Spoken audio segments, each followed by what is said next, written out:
नमस्कार, स्वागत है आपका डीपीके की सुपरफास्ट न्यूज बुलेटिन में और मैं हूं आपके साथ नीलकमल सिहा। चलिए नजर डालते हैं 5 मिनट में 30 खबरों पर फटाफट अंदाज में। भारत और चीन के बीच सीमा विवाद गहराता जा रहा है। बीते कई दशकों से जिस LAC पर नो फायर जोन था, वहां पर महज 20 दिनों के भीतर 3 बार गोलियां कड़कड़ा चुकी हैं। पहली बार गोलियां तब चली जब चीनी सैनिकों द्वारा पैगोंग लेक के दक्षिणी छोर पर अतिक्रमण के प्रयास पर भारत की तरफ से जवाब दिया गया था। सीमा विवाद ने चीन के सामने अपना स्टैंड साफ कर दिया है कि सीमाओं की संप्रभुता के साथ किसी भी कीमत पर कोई समझौता नहीं किया जा सकता है।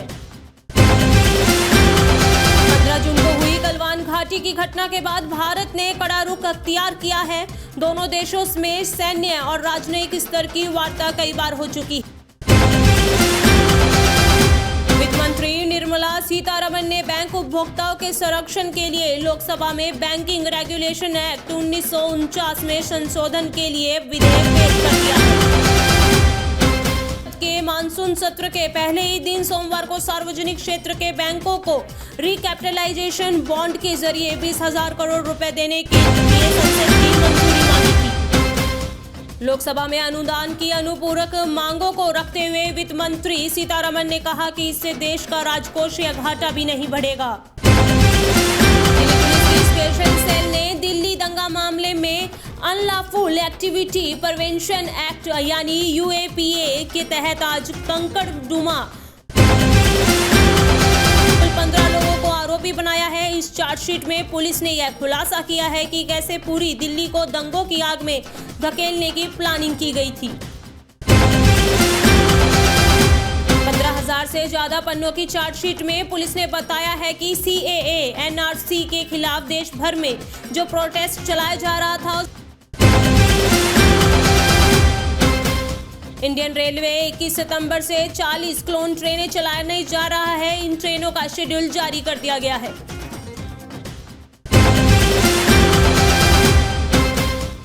वेटिंग लिस्ट की परेशानी से निजात दिलाने के लिए रेल मंत्रालय ने क्लोन ट्रेनें चलाने का फैसला लिया है। ये सर्विस श्रमिक और स्पेशल ट्रेनों के अलावा होगी। इनमें से 38 ट्रेनों का किराया हमसफर एक्सप्रेस के बराबर होगा। लद्दाख में पैगोंग के आसपास भारत ने न केवल चीन की घुसपैठ को नाकाम कर दिया है, बल्कि अहम चोटियों पर भी कब्जा कर लिया है। यहां मात खाने के बाद चीन की सेना line of actual control LAC के दूसरे इलाकों में अपना मूवमेंट बढ़ा रही है।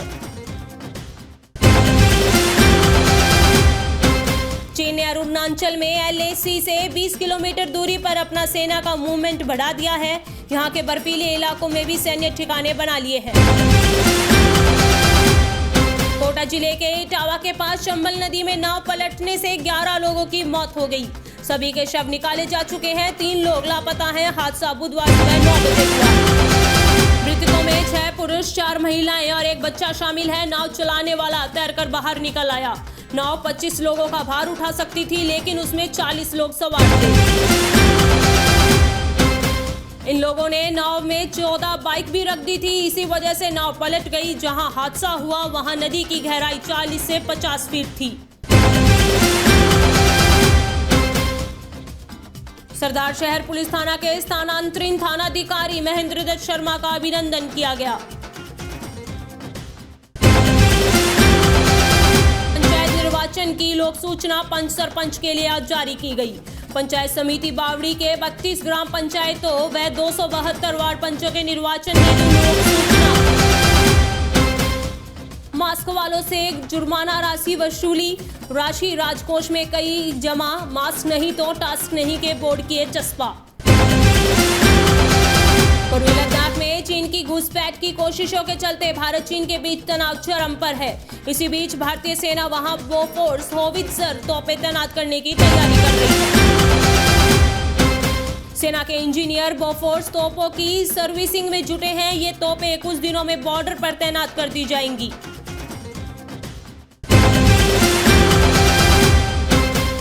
राज्य सरकार जल्द ही संकरी गलियों और भीड़ भरे स्थानों से मरीजों को तत्काल अस्पताल भेजने के लिए बाइक एम्बुलेंस चलाएगी।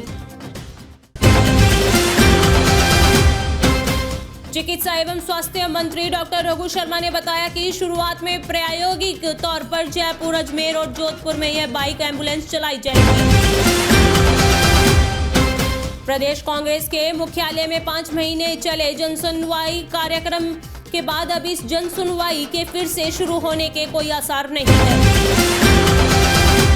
बदली हुई व्यवस्था में अब प्रभारी मंत्री अपने जिलों में ही जनसुनवाई कार्यक्रम करेंगे। पीसीसी में 5 महीने में आए करीब 10,000 शिकायतों का क्या हुआ? मुख्यमंत्री अशोक गहलोत के निर्देशों पर प्रदेश में आगामी 4 सप्ताह तक नो मास्क नो एंट्री अभियान चलाया जाएगा।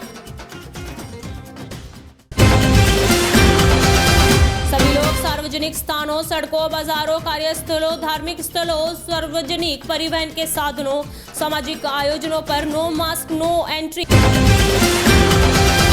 सुपरफास्ट न्यूज बुलेटिन में फिलहाल के लिए बस इतना ही। देखते रहिए डीपीके न्यूज। नमस्कार।